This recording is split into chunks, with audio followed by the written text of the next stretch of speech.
ఈరోజు తెలుగుదేశం పార్టీ కార్యకర్తలు, తెలుగుదేశం పార్టీ నాయకులు ఏ ఒక్కరూ కూడా ఏ ఇంటికి వెళ్ళే పరిస్థితి లేదు. వీళ్ళు గన ఇళ్ళకు పోవడం మొదలు పెడితే, వీళ్ళు గన ప్రజల్లో తిరగడం మొదలు పెడితే ఏమవుతుంది? ఆ ఇంట్లో నుంచి ఆ చిన్నపిల్లలు మొదలు పెడతారు. ఏమంటారు? నా 15,000 ఏమైంది, నా 15,000 ఏమైంది, నా 15,000 ఏమైందని. ఆ ఇంటికి వెళ్ళినప్పుడు ఆ ఇంట్లో ఆ చిన్నపిల్లల తల్లులు, ఆ పిన్నమ్మలు అడుగుతారు, ఏమని? నా 18,000 ఏమైంది, నా 18,000 ఏమైంది, నా 18,000 ఏమైందని.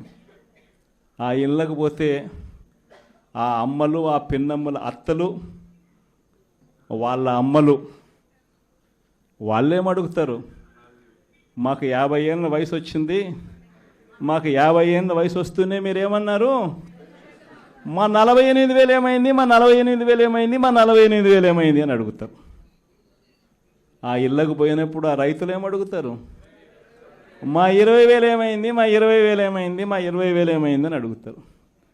ఆ ఇళ్ళల్లో నుంచి ఆ 20 ఏళ్ళ పిల్లాడు, ఆ పిల్లాడు ఉద్యోగం వెతుకుతా ఉన్న 20 ఏళ్ళ పిల్లాడు ఏమంటాడు? నా 36,000 ఏమైంది, నా 36,000 ఏమైంది, నా 36,000 ఏమైంది అని. ఇలా చంద్రబాబు నాయుడు గారిని, ఆయన కూటమిని, ఆయన నాయకులను, ఆయన కార్యకర్తలను ఏ ఒక్కరూ కూడా ఇళ్ళకు వెళ్ళి, గ్రామాలకు వెళ్ళి, ఇళ్ళకు వెళ్ళి ఎవరిని కూడా వీళ్ళు కనీసం పలకరించే పరిస్థితి కూడా లేదు.